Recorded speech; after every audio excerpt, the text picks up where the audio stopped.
Hi, I'm Willie, and welcome back to my channel, and welcome to the third installment of Security Saturday. If my friend Carrie is out there watching, hello, Carrie. Also, what are we going to talk about today?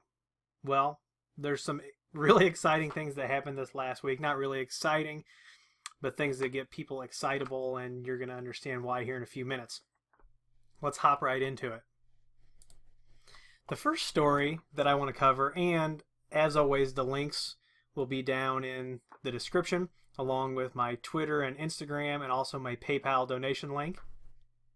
So, this first story is about John Deere, and about how they lock the owners of equipment that have been purchased from John Deere out of being able to do simple repairs.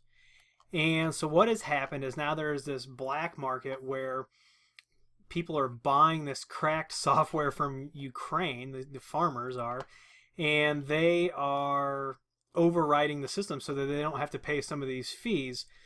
So, one of these quotes, you want to replace a transmission and you take it to an independent mechanic. He can put in the new transmission, but the tractor can't drive out of the shop. So John Deere charges $230 plus $130 an hour for a technician to drive out and plug a connector into their USB port and authorize the part. So the story also talks about right to repair legislation. And right now in the United States, it is legal for you to modify your vehicle, whether it's an off-road vehicle, a farm tractor, as long as you don't mess with the emissions. When you start messing with the emissions, and I love my Volkswagen TDI, I'm waiting. I didn't do the buyback. I'm waiting for them to send me a letter so I can go get it fixed, and hopefully I don't, lose a bunch of power and stability and things like that. But it is legal for you to make some of these modifications as long as you don't mess with emissions. When you start messing with emissions, that's when we get into trouble. So it also talks about how you can go out and you can buy the hardware and the software. And it does conclude that the one thing that's kind of sketch about this is that the software is cracked. So likely the protection ends when you start, pirating software and things like that. But people are doing it. This one farmer has modified his tractor to run on hog waste. It's brilliant. It's brilliant. It's thinking outside of the box, but he had to hack the system in order to make all of those modifications work. It's a very interesting story, so go out and take a look at that. I'd like to know what your thoughts are. I'll tell you, when I used to work for in fact, the largest material handling company in the United States, I was a network administrator there. I used to have to go out in the field with forklift technicians because we were deploying laptops and they all had CAN bus controllers, and you could do all kinds of things to forklifts at the time. You could, say how high the forks could raise, what the pitch could be. They had a real problem with people spinning the tires on forklifts, so that you could modify it so that the forklift would not spin the tires. The clutch would kick in, it would idle down. Once parameters were they were supposed to be, then the wheels would spin, the transmission would kick in. It's very interesting how everything is controlled via software and computers these days. So go out and check that out. The next thing, I am a Nest Pro, but I only work on the carbon monoxide fire detector side and the thermostat side. This I thought was interesting because I know a lot of people that have Nest cams. I've actually heard of Nest cams in like college dorms, catching people coming in, stealing things. And there has been a bug discovered where someone using Bluetooth can disable the camera for, I think it's like a minute, maybe a minute and a half, 60 to 90 seconds, something like that. A lot of things can happen in a 60 to 90 second time frame, enough for some shenanigans to go on and not be caught. Apparently, if you read this, Google was made aware of this, and as of the day that I bookmarked this, I think maybe 2 days ago, Google had not, or Nest, I'm sorry, Nest had not addressed the issue. Google Nest, same company at this point. So take a look at that. That's kind of interesting. I don't have a Nest Cam to try this on. As a Nest Pro, they offer me a special rate so I can put these things in and try them. I use Ubiquiti cameras, so the Google Nest at this point hasn't really appealed to me. I thought about getting one. If you've got one that you want to send me, email me. I'll give you my mailing address, and we'll do this thing. And we'll show it. We'll show it happening. So I thought that was kind of interesting. I don't know how many of these devices. I don't know if you've seen the video, the dog getting excited, his tail wags, and he poops on the floor. I think that's from a Nest Cam. I think there are a lot of Nest Cams out there. So if you've got a Nest Cam, you might want to read this. The next story is from the Register. You can go to a link on here, and we'll do that here in just a second. And the link kind of backs up this story. The way the Register spins it is that FedEx will give you $5 off of your order to install Flash. Anybody who's involved in security knows that Adobe products have their fair share of bugs, and we push patches to Adobe all the time. Flash is a problem. HTML5 should have killed Flash. At this point, there are still some sites that Flash, it's still there. I can't explain it. It's expensive to overhaul software, which is likely a huge part of why Flash is still there. But Flash is definitely a security problem. In my opinion, Flash should go away. I'm sure I'm not the only one who thinks that Flash should die. We could even give it a Viking funeral. That'd be fun, right? But if you go and you're trying to use their printing service, you have to have Flash. So if you enable Flash and use the $5 code, then basically they've paid you $5 to enable Flash. I run Chrome. Flash is disabled by default. I don't have to worry about it. So, come on, FedEx. It's 2017. You're a huge logistics company. Spend some money and get rid of the Flash. Do us all a favor.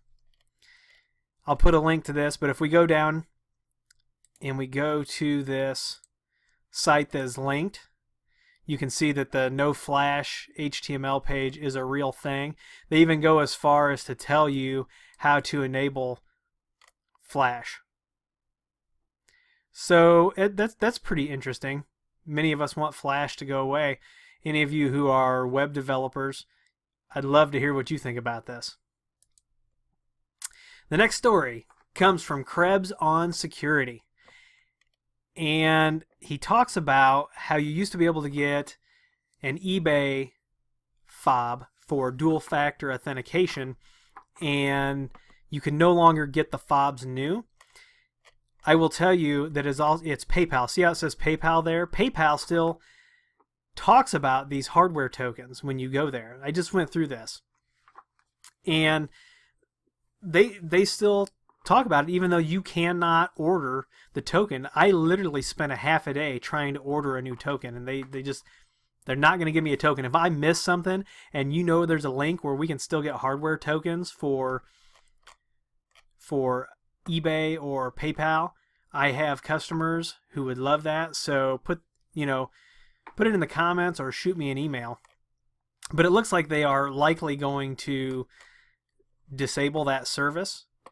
So you're going to have to migrate if you want two-factor authentication. At this point, you'll have to migrate over to getting an SMS message with the token, with the one-time password. Here's the downside of this. NIST. I pay close attention to NIST, and it says right here that they're drafting new authentication guidelines where they are recommending that you do not use text messaging two-factor authentication. And I I have to agree. Now, it's better than nothing at this point, but everybody loves their hardware key fobs. Those things just run and run and run. Except for, I will tell you that one time I deployed Aladdin, and we were able to get 5 tokens for free to try the software. So we did that. Within 6 months, all 5 of those had died. We bought new ones to replace them. All of our Aladdin tokens that we had died. Now they kind of look like this. I can't explain why the Aladdin tokens died. I don't know if they were just cheap hardware, I suspect, because of the cost. But let me tell you this, too. When you are implementing dual-factor authentication, it is not this huge, deep jungle, this huge, confusing. It is very easy and very practical to set up dual-factor authentication. So you should definitely look into that. Take a look at this story. The next story is about Let's Encrypt. And if my friend Tim is listening, Tim and I have had this conversation about why I don't use Let's Encrypt. And one of my default arguments is that, people could use this for, bad intents, and I didn't really want to be wrapped up with that. Well, it's happening. And I'm not saying that my way is better than Let's Encrypt, and a lot of people use Let's Encrypt. I'm saying Let's Encrypt is just not for me at this point. I will pay for a high assurance SSL certificate. Now, I will tell you that Tim does use Let's Encrypt, and some of the websites that you may have seen likely have Let's Encrypt. Anything that's going outside of that gets an actual purchased SSL certificate. So, but the spear phishing attempts with PayPal are rampant right now, and they're using Let's Encrypt certificates to make it look authentic. So there is a call out there to stop issuing certificates containing PayPal. It's very interesting. I don't know if you've seen some of the spear phishing. I've had a couple successfully delivered to my inbox. The one thing that kind of struck me is the logo looked like PayPal, but it was PavPal. So I don't know if they took their editor and they selected that and it just cut the bottom off the Y so it looked like a V. I'm not 100% sure, but I can see how an unsuspecting person will be duped into giving their PayPal credentials. So, and if you go over here, you'll see this example site. It's paypal.com.websrc.issues-add.com. So, a lot of times, some users are just going to look at the front end of this, and they're going to see paypal.com, and they're like, oh, it's good. No, it's not good. Look at the whole URL. You're missing a lot of information. Also, you can click on the green padlock and you can find out. All right, so let's move along to the next story. And this is going to kind of take us into our software usage. And I'm going to pitch you a little bit on something here. So, the Senate voted to pass a resolution that would overturn an FCC rule that required your ISP to get your permission before they sold your consumer data. And it looks like it is going to be rolled back. I'm seeing more about this. If that's not right, let me know. But if it is undone, the privacy implications for this are huge. We already give up enough of our privacy by having Facebook, by having Google. We monetize ourselves to get these services for free, so we're already doing that. But this takes it to a whole other level where websites, and you may not be doing anything wrong, you may be just viewing entertainment, but they could be collecting that information and then selling it. To me, the privacy implications of this, because you don't know that it's happening, it's worse than using Facebook or using Google or Twitter or Instagram or any of these places where we know we have to give up some of that privacy in order to use those services. Right now, you pay for your ISP, and some of you pay a hell of a lot of money every month. I know I do. And now they're going to be able to just collect rando data and sell it off however they see fit. This is a bad deal. Anyway, this is not good. And one way that you can protect yourself from this is by using a VPN. And you can see that I am not protected at this point, and I am an affiliate. My affiliate link is down in the description. So if you're going to get a private internet access account, please use my affiliate link. But what this does is you can choose any of the files or places where they have endpoints. You can select the file, and so you could have your traffic routed outside of the United States. So it's encrypted from your machine through the endpoint, and your ISP is not going to be able to see it. Most people are not going to be able to see what you're doing. So I do recommend that if you're worried about privacy, use a VPN. Now, some people will complain about private internet access because companies like Netflix are now learning the IP addresses that these are coming from. They block them. So there may be some give and take there.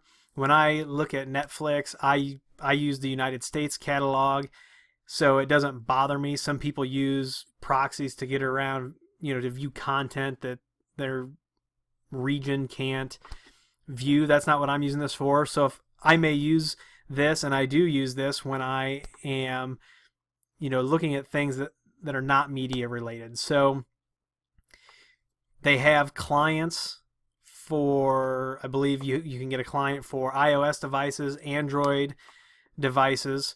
They do support, let's see, so they've got Windows, Mac OS, Linux. There's a Chrome extension now, so you can do it right inside of Chrome. There's an iOS app and Android. And then they also provide advanced router setup. So you can, if you've got an edge router, if you've got any device that can do OpenVPN where you can install the configuration, you can use private internet. And they do provide some instructions. So here's their pfSense OpenVPN. They've got a DDWRT, a Tomato. I use it. I love it. I will tell you if you're going to do it on an edge router. So OpenVPN, if you're doing an OpenVPN, is all software based. It's not hardware offloaded like IPsec, so there will be some performance impact if you're doing it on your edge router. But if you're doing it on a beefy pfSense box or your workstation or your phone, you may not even notice the impact. So once again, I'll put that down there so you can take a look at private internet access, use that link, and encrypt everything. Encrypt everything. Who cares if you're not doing anything wrong? Encrypt everything. Your ISP, you pay them enough. They have no, just because they're allowed to. I tell you what, I've actually looked at becoming a WISP, and I would make the commitment to people that if I became an ISP, and this could be a good marketing ploy for an ISP out there, if this all is what we think it is, we will not sell your data. Come sign a 1-year contract, which contracts are kind of done at this point, but come sign up with us. We're going to give you a special deal, and we're not going to sell your data. Customers may flock to you in droves. So if that works, don't forget who gave you the idea. The last thing that I want to talk about is security through obscurity. And the premise of security through obscurity is that you are hiding things by not telling them. The problem with that is that two people can keep a secret if one of them is dead. So security through obscurity is not really security. There's no protocols in place. You're just not talking. So that's what I've got for this week's Security Saturday. The private internet access affiliate link is down there. My Amazon links are down there. If you like the video, please give me a thumbs up. Please click subscribe. Please comment. Let's get things, let's talk. Let's get this rolling. Please share, and I'll see you in the next video.